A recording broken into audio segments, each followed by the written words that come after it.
আবার চলে আসলাম আবার রান্না বান্না নিয়ে।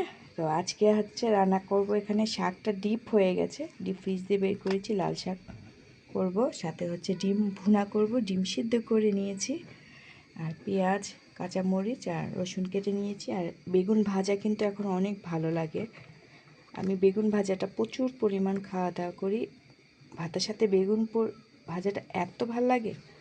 তো বেগুন কেটে নিয়েছি এখানে, আর এখানে হচ্ছে বাচ্চাদের জন্য ফ্রেঞ্চ ফ্রাই করব।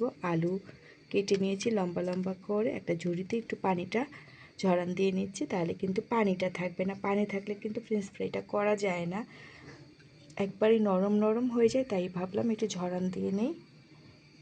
আজকে এগুলোই রান্না করব। এখন হচ্ছে আমি পরোটা ভাজবো, এখানে অনেকগুলো পরোটা আমি বানিয়ে নিয়েছি, জাস্ট এখন ভেজে নেব। মাশাআল্লাহ অনেক সুন্দর হয়েছে, গোল গোল হয়েছে পরোটাগুলো, বানিয়ে নেব। এখানে অনেকগুলো কিন্তু রুটি আমি এরকম করে বেলে রেখেছি। এখানে সকালে নাস্তার জন্য আমি পরোটা বানাবো, জাস্ট দুপুরের জন্য হালকা পাতলা রান্না করব এগুলা। তারপরে আবার রাতে কি রান্না করি অবশ্যই সেটা আমি শেয়ার করব। আজকে কিছু বাজার নিয়ে আসলাম, সেই বাজারগুলো এখন আমি আপনাদের সাথে শেয়ার করব। এখানে হচ্ছে মূলা প্লাস মূলা শাক, এখানে অনেকগুলা মূলা আছে, এখানে শাক কিন্তু পুরো 2 মুঠ শাক, আমি এখানে 2 মুঠ শাক নিয়েছি। দেখুন শাকগুলো বাছা হয়ে গেছে, কিছুটা একটু হলুদ হলুদ পাতা ছিল, আমি এরকম করে সব হলুদ পাতাগুলো ফেলে দিয়েছি। আর এখানে কিন্তু 2 মুঠ শাক মাত্র 20 টাকা দিয়ে নিচ্ছি, একবারে টাটকা শাক নিয়ে এসেছি। তো ভাবলাম আমি তো সব ভিডিও আপনাদের সাথে করি, তাই শাকের ভিডিওটা একটু দিলাম। তো শাকগুলো কিন্তু অনেক ভালো, আর এই মূলাগুলো কিন্তু ভাজি করলেও ভাল লাগে বা তরকারিতে দিলেও ভাল লাগে, একবারে কচি নরম একবারে। আর সাথে নিয়েছি হচ্ছে লাউ, লাউটাও একবারে ছোটো মোটো একটা লাউ, কিন্তু অনেক ভারী লাউ, লাউটা মাত্র 30 টাকা নিয়েছি, এটাও কিন্তু একবারে কমের মধ্যেই পেয়েছি। লাউয়ের এখন যে দাম, আমি অনেক ধনেপাতা এনেছি, সেই ধনেপাতা দিয়ে এই লাউটা ভাজি করব। এখনও কিন্তু জলপাই নিয়ে এসেছি, আরও 2 কেজি জলপাই নিয়েছি। তো এই জলপাইয়ের দামগুলো 50 টাকা নিয়েছে, এখানে 2 কেজি আছে, 25 টাকা করে কেজি পেয়েছি। এখন জলপাই যেহেতু শেষ সময়, এখনও যে এত কম দামে পাবো আসলে এটা ভাবতে পারিনি। আমি 2 কেজি জলপাই 50 টাকা নিয়েছি, দেখুন অনেকগুলাই জলপাই, আর জলপাই কিন্তু মোটামুটি সবগুলোই ভালো, ওই 2-1টা একটু নষ্ট হতে পারে। তো এখানে একটু বড় বড় জলপাইগুলো আছে। আমি সর্ষের তেল নিয়ে এসেছি 1 লিটার, সর্ষের তেলটা দিয়ে আমি আচার বানাবো, তেলের আচার বানাবো অবশ্যই, কিন্তু সেটাও আমি আপনাদের সাথে শেয়ার করব।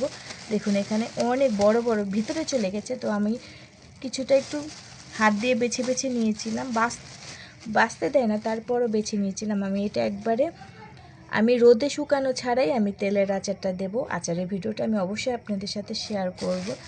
আমি পুরো 1 লিটার তেল নিয়েছি, অনেকগুলো জলপাই, তো ভাবলাম একটু ভিডিওটা করে নিই। তো বাবুর জন্য অনেকগুলো খেলনা নিয়েছি, খেলনাগুলোও আমি আপনাদের সাথে শেয়ার করব। আর আমার বড় ছেলের জন্য 2টা গেঞ্জি নিয়েছি, তো গেঞ্জিটা এখন এখানেই দেখিয়ে দিচ্ছি। তো খেলনাগুলো আমি অনেকগুলো খেলনা কিনেছি, সেটাও শেয়ার করব। দেখুন এটা হচ্ছে ফুল হাতা গেঞ্জি, এখানে একটা গেঞ্জি, এটা অনেক সুন্দর একটা কালার, আকাশের মধ্যে দেখুন সাদা কালার, একবারে ফুল হাতা। আরেকটা নিয়েছি হচ্ছে ব্ল্যাক কালার, তো ব্ল্যাক কালারটাও অনেক ভাল লাগে, এটা হচ্ছে গলা, আর এই সামনে হচ্ছে এটা ব্ল্যাক কালার। আমি একটা ওড়না নিয়েছি, সেটাও এখন আপনাদের সাথে শেয়ার করছি, ওড়নাটা অনেক সুন্দর।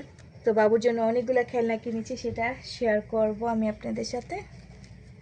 আমি এখানে পুরো 1 লিটার একটা সর্ষে তেলের নিয়ে এসেছি, এটা দিয়ে আমি তেলের আচার দেব, যদি একটু থাকে সেটা দিয়ে একটু মিষ্টি আচার দেওয়ার চেষ্টা করব।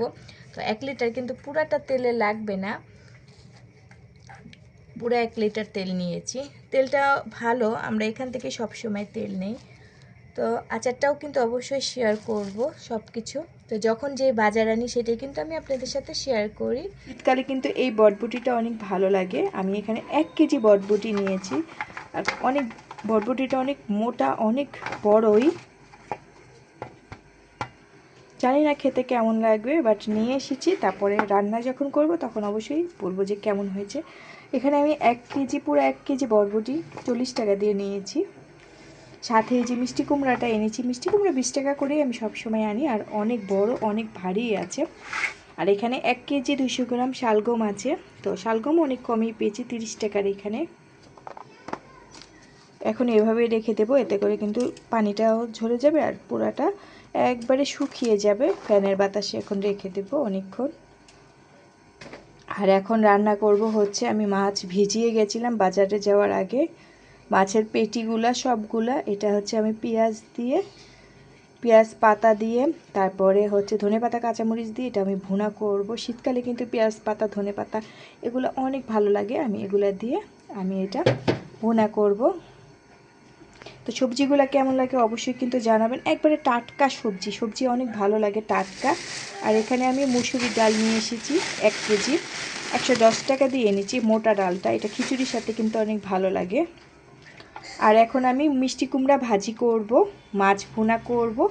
আর এখানে আমার লাল শাক আছে, অনেকগুলা লাল শাক সিদ্ধ করা আছে, তাই ভাবলাম যে শাকটা আমি ভাজি করব, কারণ সিদ্ধ করা শাক আছে। তো আমার বাজারগুলো কেমন হয়েছে অবশ্যই কিন্তু সবাই কমেন্ট করে জানাবেন। আমি আরও একটা জিনিস নিয়েছি, সেটা এখন শেয়ার করছি। এটা হচ্ছে আলু ভর্তা করার জন্য বা সিম সিদ্ধ করে সিম ভর্তা করার জন্য আমি স্টিকারটা একবারে খুলে চকচকা বানিয়ে নিয়েছি।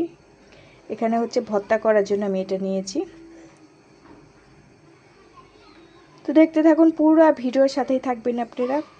আর কোন সবজিটা ভাল লাগে, কোন রান্নাটা ভাল লাগে, কোন ভিডিওটা ভাল লাগে সেটা অবশ্যই কমেন্ট করে জানাবেন সবাই।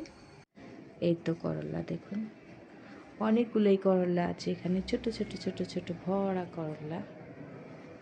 তো আমার গাছের জন্য একটু সবাই দোয়া করে দেবেন, যাতে গাছটা আবার বেঁচে উঠে আমি আবার করলা খেতে পারি। প্রচুর পরিমাণ করলা আছে এখানে, অনেকগুলোই করলা আছে দেখুন। এই যে এখানে একটা করলা আছে, এই যে দেখা যাচ্ছে, কিন্তু এরকম করে অনেকগুলোই করলা আছে এখানে। তো দেখতে থাকুন পুরো ভিডিওটা, সাথে থাকবেন আমার। আজকে এক পাতিল আমি গরম গরম বিরিয়ানি রান্না করে ফেলেছি। আজকে হচ্ছে বিফ বিরিয়ানি। তো আমার ছোট বেবিটাকে অলরেডি দেওয়া হয়ে গেছে, সে বিরিয়ানিটা খাচ্ছে। এখন হচ্ছে আমরা খাবো। দেখুন মাশাআল্লাহ, প্রেশার কুকারে রান্না করেছি, অনেক ঝরঝরা হয়েছে। সাথে আমি একটু আলু দিয়েছি। কেমন হয়েছে অবশ্যই সবাই জানাবেন। আর বিরিয়ানি খেতে কিন্তু আমরা সবাই অনেক পছন্দ করে থাকি, তো ছোট ছোট বেবিরাও কিন্তু অনেক পছন্দ করে থাকে, যাদের ঘরে ছোট ছোট বেবি আছে। আমি কিন্তু গোশ একবারে ছোট ছোট করে দিয়েছি, আর প্রচুর পরিমাণ হাড্ডি দিয়েছি আমি এরকম করে। আমি এই যে এরকম ওয়ান টাইম এরকম বাসনগুলো নিয়ে আসি, এটার মধ্যে কিন্তু বাচ্চারা অনেক খেতে পছন্দ করে, তো ওকে কিন্তু গোশ দিই নাই,